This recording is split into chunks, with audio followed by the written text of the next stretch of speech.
Boba Fett is one of the most popular secondary characters in Star Wars, if not the most popular character outright. Ask any Star Wars fan and they're likely to have an opinion about him, regardless on how they feel about him. I happen to be someone that likes Boba, but as I have gotten older and my connection to the Star Wars brand has waxed and waned, I've had this question floating around in my brain a lot. Why do people like Boba Fett?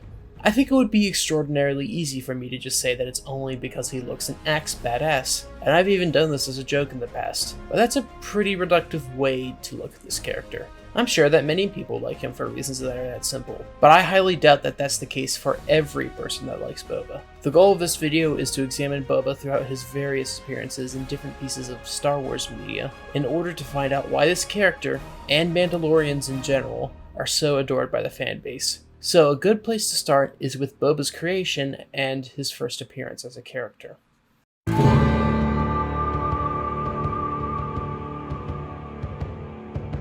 The Good, the Bad, and the Ugly is the final film in a trilogy of spaghetti westerns, most commonly known as the Dollars Trilogy, and is one of the most well-known films in its genre. The film's plot is slow-paced in order to give its story the amount of time it needs, which explains why the film is so long, and much more emphasis is put on character and visual storytelling than there is on fast-paced action scenes. There are large battles in this movie, mostly between Union and Confederate armies, but they are in the background of the film's story about its three titular characters and their race to get a secret cache of Confederate gold.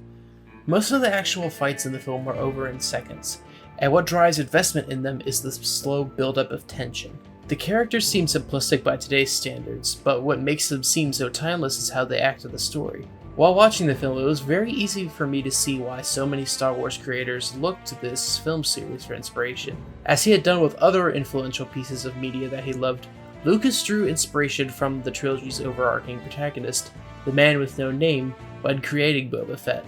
Like the Emperor, Boba Fett was a character who had floated around as a nebulous idea in Lucas's head before he was finally nailed down when the time came for his debut and the worst piece of Star Wars content ever created by us as a species. Boba's armor was originally designed for a group of Imperial super troopers in the conceptual phase of The Empire Strikes Back, but was eventually changed when it was decided that the armor should be exclusive to Fett himself. But apparently there was a budget issue, and once the original suit was built, George decided that we didn't have the money to turn them into an army, but we had this one suit. And George said, well, let's make him a different kind of a character. Let's make him a bounty hunter.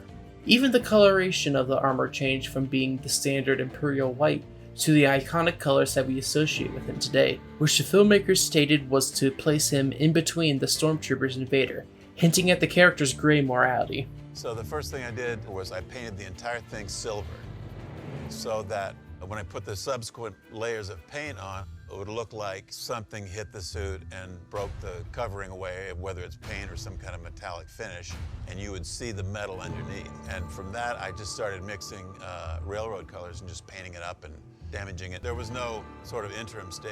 He went from white plastic to Boba Fett.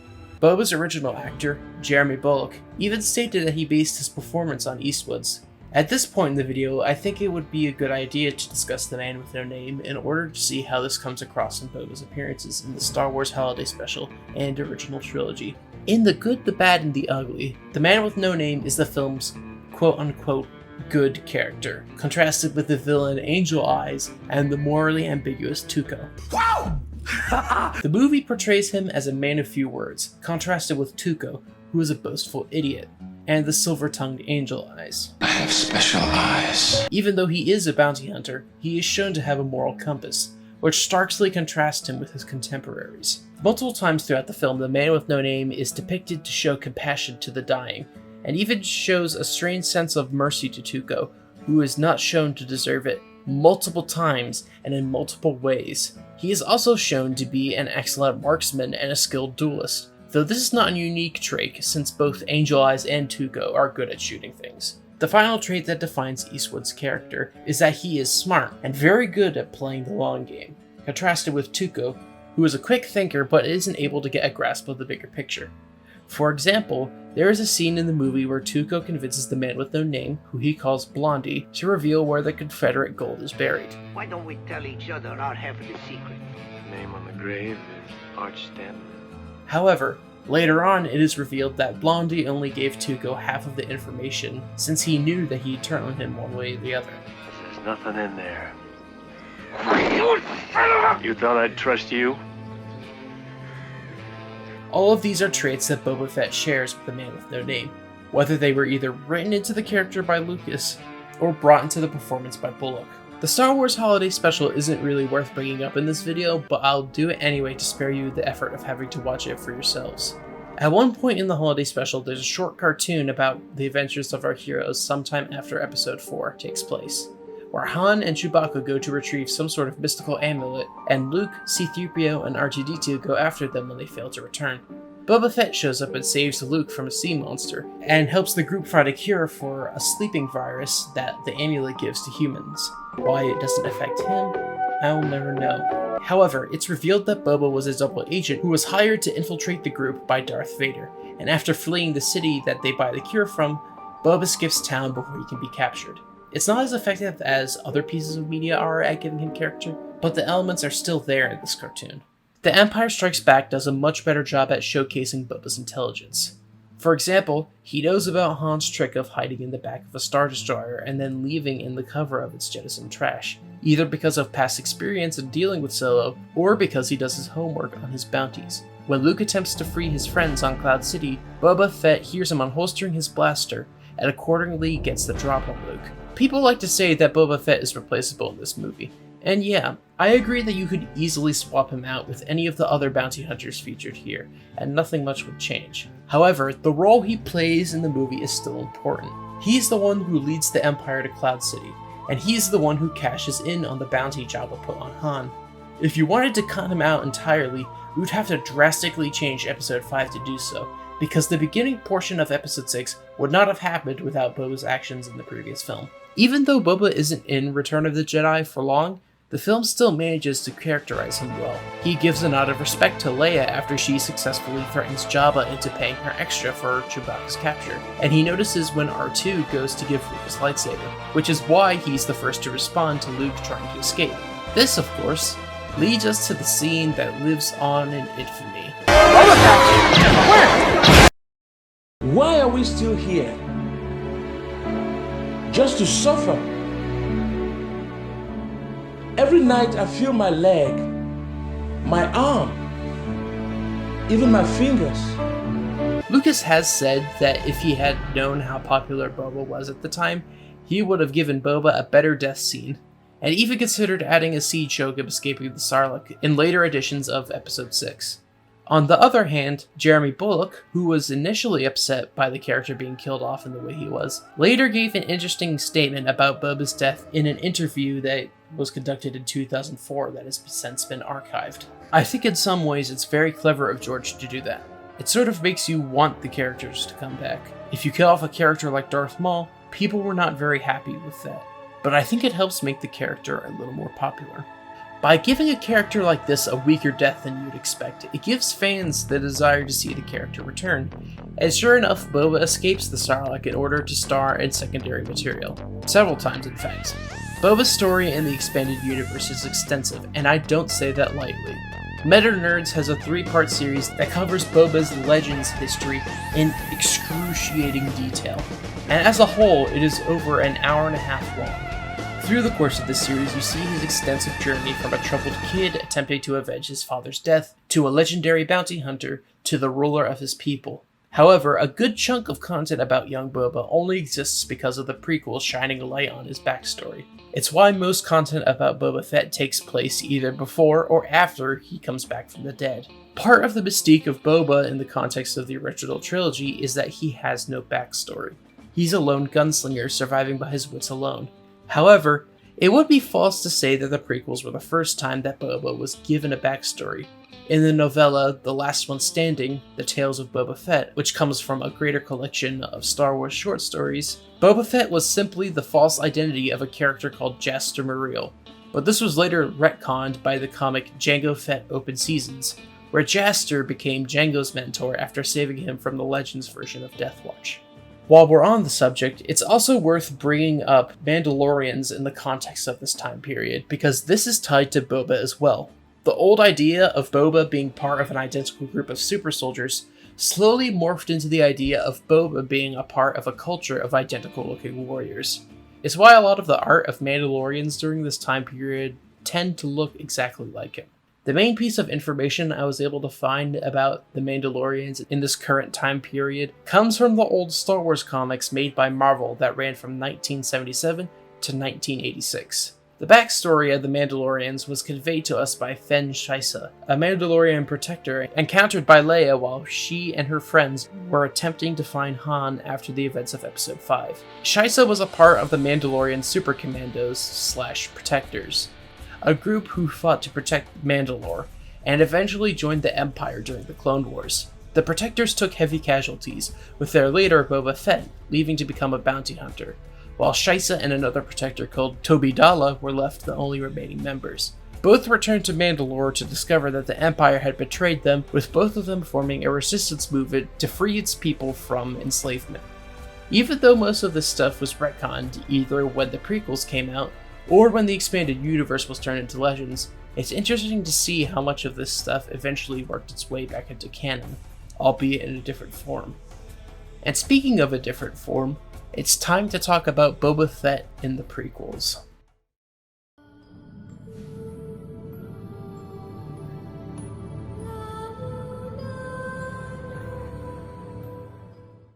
With the creation of the prequels, a tidal wave of changes swept the expanded universe, changing perspective on a lot of things. I've previously stated that some of these changes are bad, and some of them are good.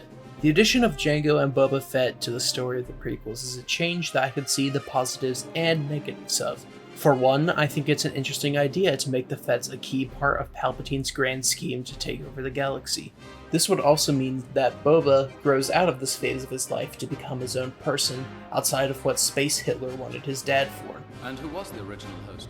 A bounty hunter called Jango Fett. On the other hand, I could see why this change would upset people. Giving Boba Fett a canonical backstory removes that unknowable element that adds to his mystique.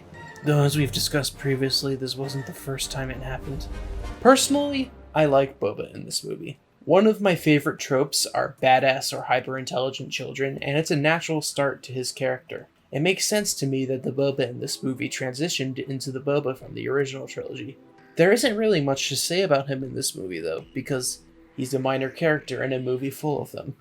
The main show of his competence within the film is being able to pilot the Slave One, which is pretty impressive, just like how it's impressive that, to my knowledge, Daniel Logan managed to escape the harassment that has haunted many actors from the prequel movies.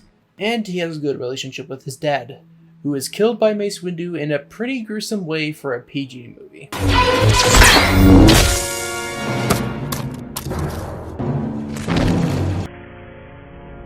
So uncivilized. This sets up an interesting dynamic for future Star Wars media to explore. Jango is killed by Windu, one of the more important secondary characters in the prequels, leaving Boba, one of the more important secondary characters of the original trilogy, an orphan full of vengeance. From this setup, you have the potential for a compelling story about Boba. In regards to the prequel films themselves, Boba's involvement ended with Attack of the Clones. At one point during Revenge of the Sith development, it was suggested that Boba would be the one to kill Mace Windu, but this idea was ultimately scrapped, as Lucas said that Boba would be 16 during the events of the film, and too young to realistically be a Jedi. And let me tell you, this isn't even the weirdest thing that got tossed out there during Episode 3's development, because Boba killing Mace pales in comparison to things such as a young orphan Han Solo living in Kashyyyk with the Wookiees, or a version of Obi-Wan and Grievous' final fight, where Kenobi just straight up executes Grievous Mortal Kombat style.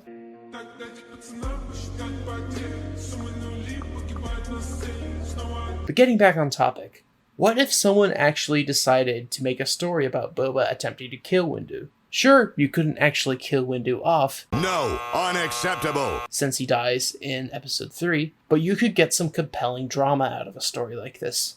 Enter the 3-episode arc from the end of Season 2 of Clone Wars, or as I like to call it, the best canon Boba Fett story as of the time I'm writing this. The 3 episodes focus on Boba attempting to assassinate Windu in order to avenge his father's death, and is also an interesting take on the concept of a revenge story itself. The main through line is Boba Fett becoming more and more uncomfortable with getting vengeance, as more and more innocent people die as a result of his ambitions. One of the standout scenes in these episodes is when Aurra Sing wants Boba to kill an unarmed hostage in order to prove a point, but Boba just can't do it because it's not in his nature to do something like this. The arc ends with Boba ultimately realizing that vengeance at the cost of innocent lives isn't what his father would have wanted, but this does not dispel his grudge against Mace. I see now I've done terrible things. But you started when you murdered my father. I'll never forgive you. Well, you're going to have to. Why don't you stop being such a...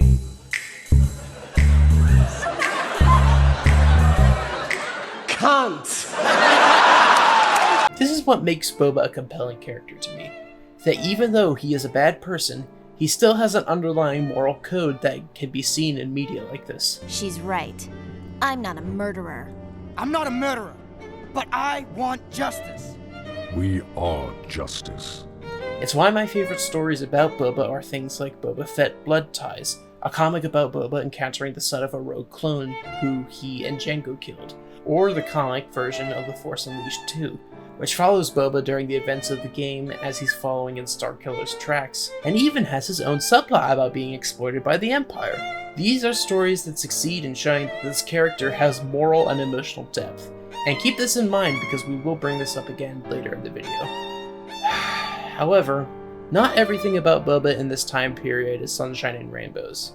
Those 3 episodes are the only tangible time that Boba is explored as a character in the Clone Wars.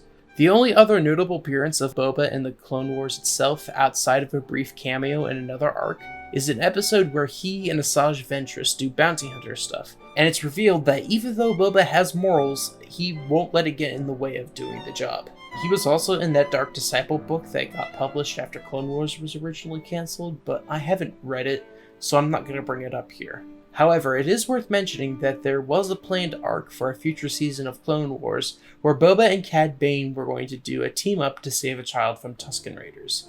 It would have delved into Bane training Boba to be a bounty hunter, and on Bane's past friendship with Jango, and the arc would have ended with a shootout between the two. However, when the Clone Wars was originally cancelled back in 2013, that arc got shelved, and as of the time of me writing this, it currently only exists in the form of a few animatics on YouTube.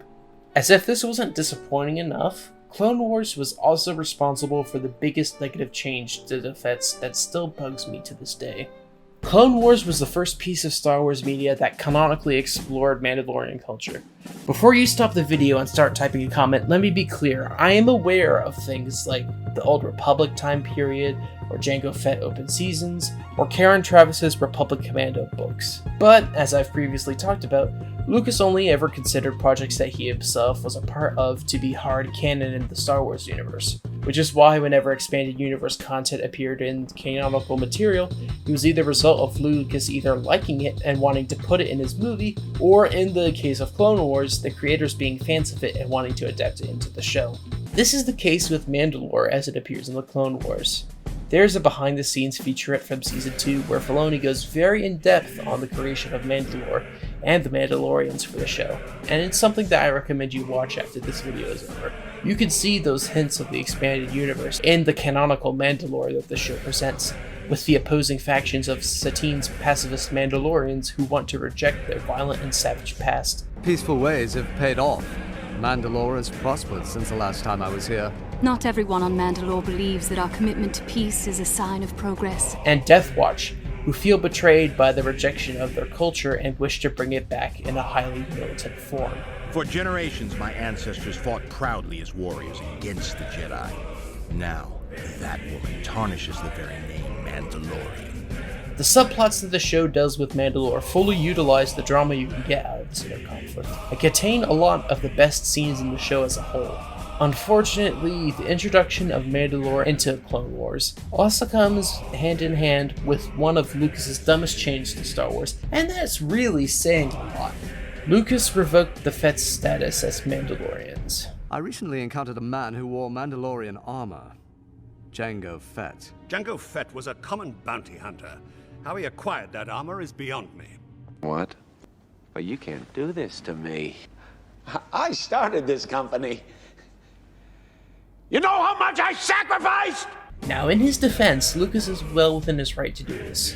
Not only did this happen before he sold Star Wars to Disney, so he still had the final say in Star Wars stuff, but also because he never considered them to be Mandalorians.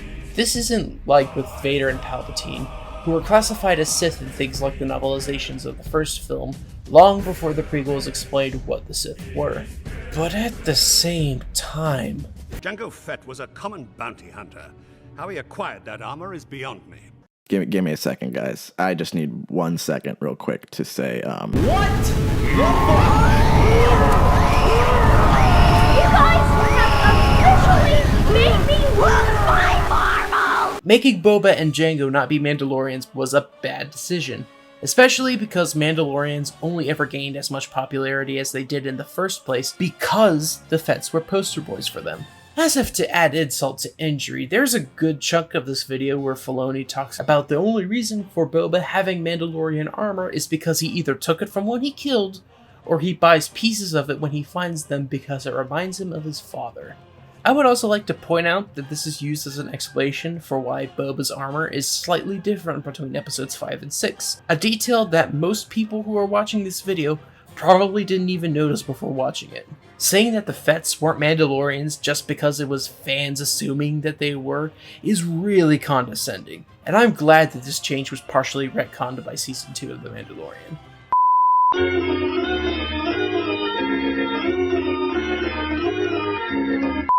Another thing about Clone Wars Mandalorians that I'm glad was retconned was them only being depicted as strictly Nordic. Thanks to Season 2 of The Mandalorian, this line from Alec now comes across as him being classist. Oh, you see, Jango Fett couldn't have been a Mandalorian because he was a bounty hunter and a foundling. You know, those don't really count as Mandalorians, they're just common riffraff. Instead of having much worse implications. Ah, yes, well, they could not be Mandalorians because the blood of the pure Mandalorian race was not flowing through their veins. The weak and the impure can never be the true heirs of the Mandalore. Rebels may not be a perfect show, but I am grateful that it diversified the Mandalorians again. Especially because it removed the insinuation that the Fetts weren't Mandalorians because they weren't white. That's racist! The subplot of following the Mandalorians during this time period in the show is one of the few redeeming qualities of Rebels, and the Mandalorian builds perfectly off of it. The Mandalorians fought during the Clone Wars but were betrayed by the Empire and fought back against them, taking heavy casualties with only a few remaining.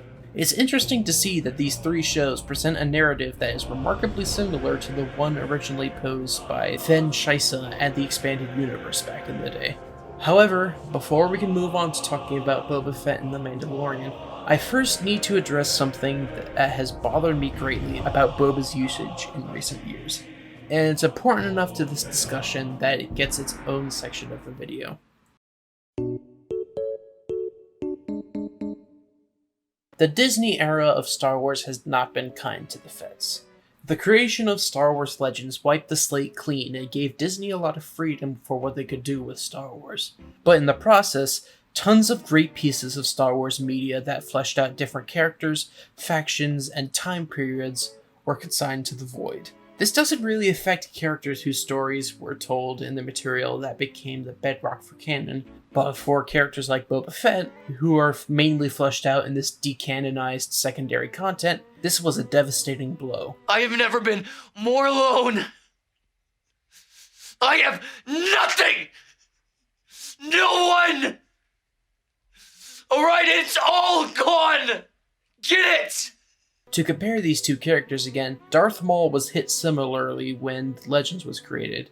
However, unlike Boba Fett, Maul didn't lose nearly as much media about him compared to Boba, and the canon material that he has appeared in has continued his story or given him backstory in ways that are consistent with his character in Clone Wars. For better or for worse, Boba Fett has barely been in any new content, and when he isn't showing up to get dunked on, such as the time where he was defeated by a blind character for the second time in Star Wars history, the creators who make stories about him consistently mischaracterize him. Star Wars creators seemingly cannot decide on whether or not Boba actually has a code of honor, and as a result, Boba acts differently depending on which story he's in. But the whole time, he's characterized as a badass, and only a badass. Some people who have talked with me before might find it hypocritical that I'm taking issue with creators doing this with Boba, since in the past I've either been indifferent or defended creators for doing different interpretations or derivatives of popular characters, such as Snyder's Superman. The thing that separates these two is that usually there is intent with intentionally characterizing Superman or a character like Homelander or Omni-Man.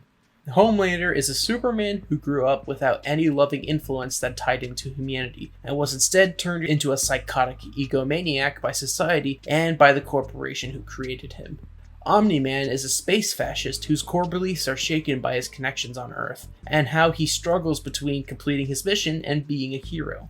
Even unpopular versions of Superman, such as the one that appears in Snyder's DC movies and Injustice, have intent in being characterized the way that they are. Boba just shows up in things to be a badass because that's what fans expect. There is also the point that comic books, especially superhero comics, are much more fluid in how a character is characterized, as there can be many different versions of the same character existing at the same time. The difference is that Star Wars canon has never been this fluid, and with some exceptions, there isn't one set idea for what a character's character is. To be fair, there usually isn't time in these stories to give Boba proper characterization, but there are examples of other popular characters who appear briefly in Star Wars material that are shown to have consistent characterization. Boba usually shows up to either be a butt monkey or show none of the traits that made him popular in the first place. I think it goes without saying why I take issue with this. Lucas and Bullock didn't draw inspiration from the Man with No Name for no reason. And the expanded universe did a much better job on following up on the choice to characterize Boba this way. If Boba Fett is intelligent and a competent fighter, but has no motivation other than getting money, he has more in common with Angel Eyes than he does with a Man with No Name. Angel Eyes is intelligent, a good marksman, and even has a good way with words, but ultimately only cares about money, and doesn't really have any kind of moral code. This is shown by him repeatedly doing underhanded things like killing clients or children and taking pleasure in the suffering of others. If this characterization sounds familiar to a bounty hunter who is a smooth talker but ultimately a scumbag who kills for money, it's because that's Cad Bane. Dave Filoni drew inspiration from Angel Eyes when creating Bane for the Clone Wars. If Boba is just a badass who kills people for money, there's nothing that separates him from Cad Bane or any other Star Wars bounty hunter, except he's now one of the few that have a tragic backstory.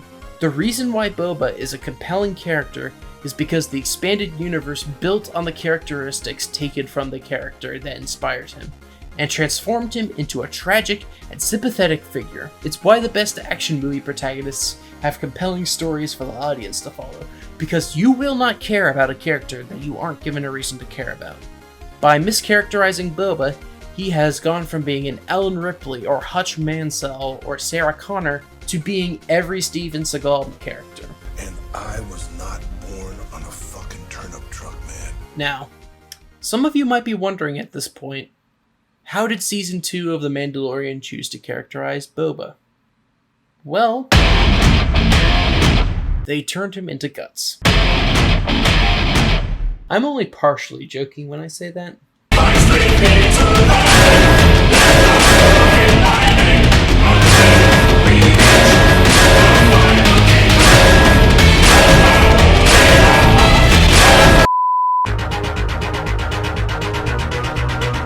In my review of the second season of The Mandalorian, while discussing the fan service that dominates it, I intentionally omitted conveying my thoughts on Boba Fett, because I knew that I wanted to talk about him in more depth than I could in a summary of familiar characters that appeared in that season of the show. The creators of The Mandalorian were well aware of the gravitas of bringing Boba back, and planted the seeds for his return in the first season of the show. But the debate will be, they'll say no, that's Mando? And then they'll be like, no, that's a Boba Fett sound, they're messing with us. Robert Rodriguez was a good choice for the director of this episode, not only because most of his filmography consists of action movies, so this episode is in his wheelhouse, but also because he's known for making very good low-budget films. This episode effectively utilizes its budget and isn't overly ambitious about what it could do, unlike other episodes in the same season. Rodriguez is also a self-admitted Boba Fett fan, and the gallery episode for this season shows how this was a great opportunity for him to harness the love that he clearly has for this character and make something amazing out of it. Combine this with other talented directors and writers and actors and you have a great episode. People have described this episode as feeling like a fan film, which is most likely describing how the episode mainly takes place in a single location and focuses more on action than it does on character.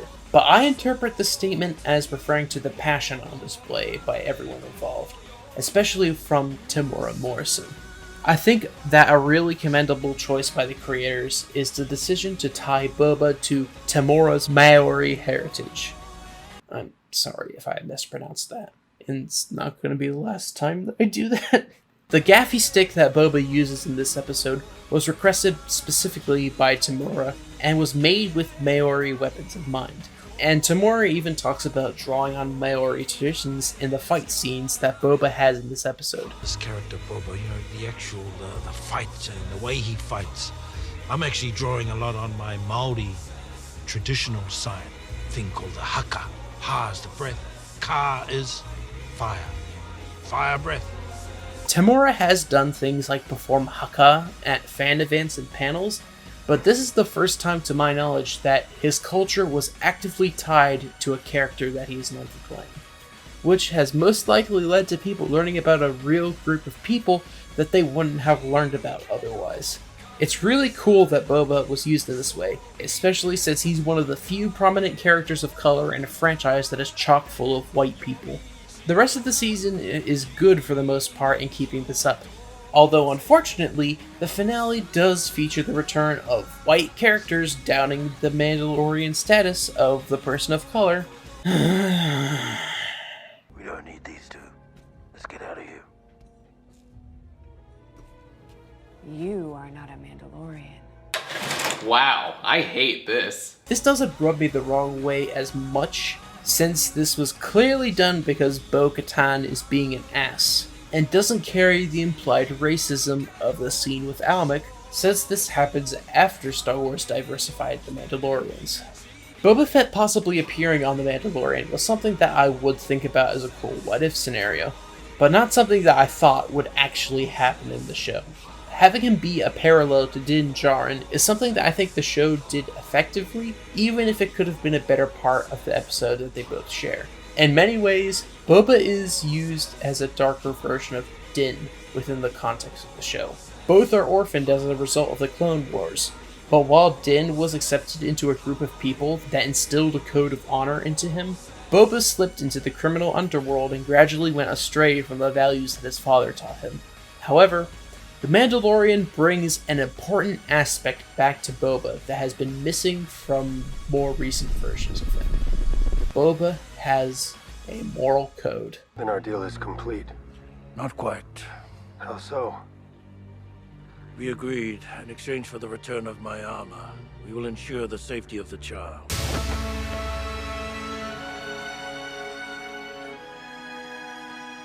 How can you forgive me so easily? I thought you would be furious with me. I was never angry with you. I was sad because I was afraid you lost your way. I did lose my way. But you found it again. From the way that he talks to Din, it's implied that Boba knew that Cobb Vanth had his armor, but he'd let him keep it because he knew that Vanth used it in order to protect his town from outside threats. Now that the armor isn't going to be needed by Vanth anymore, Boba wants it back, because it's not like Din is going to need it.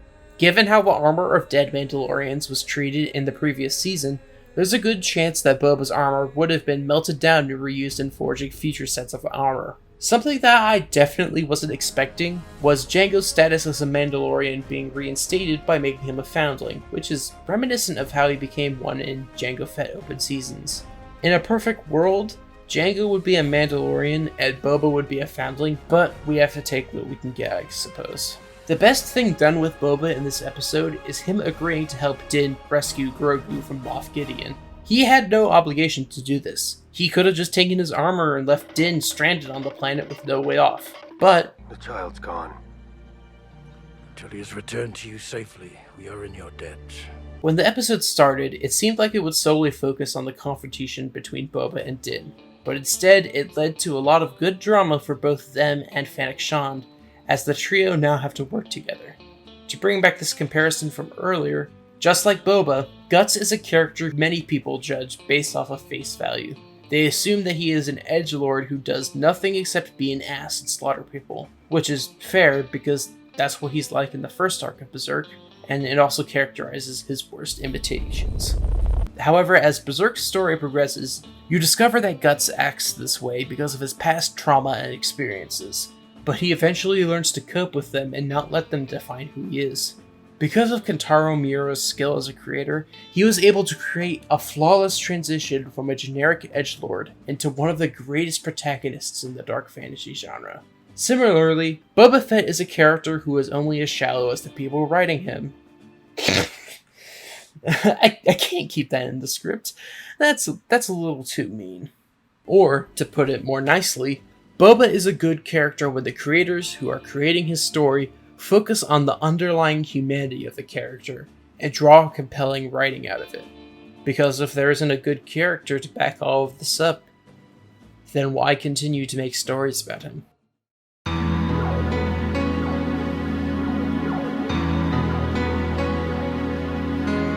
To answer the question I posed at the start of this video, the reason why I find Boba Fett to be a compelling character is this.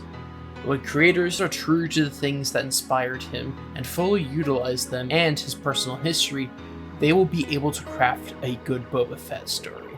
His episode in The Mandalorian is the first time in a while where it felt like an interesting story was being told about him, just like in the expanded universe in his first arc in Clone Wars. I have nothing against someone who only likes Boba Fett because they like him being a badass and nothing else, but that's just not as appealing to me.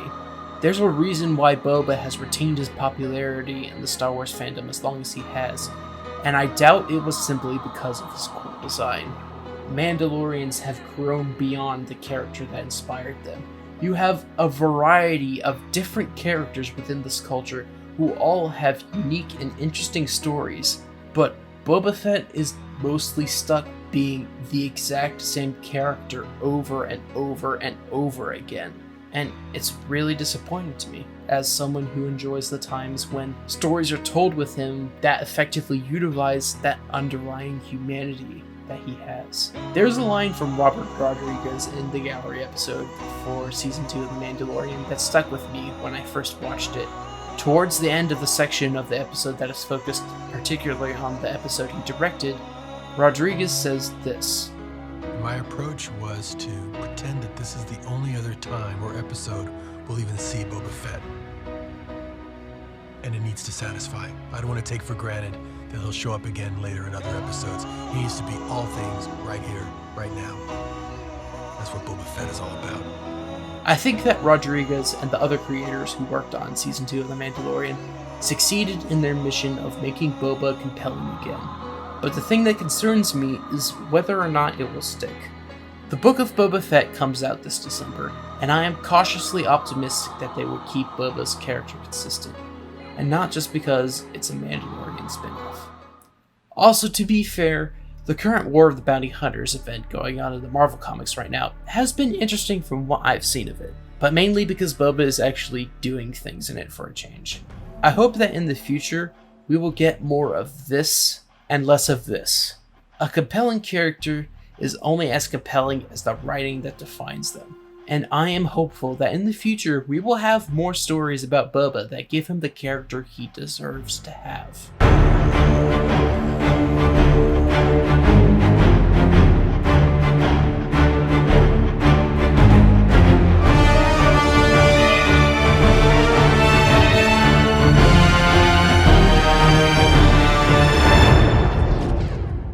Nice shot. I was aiming for the other one.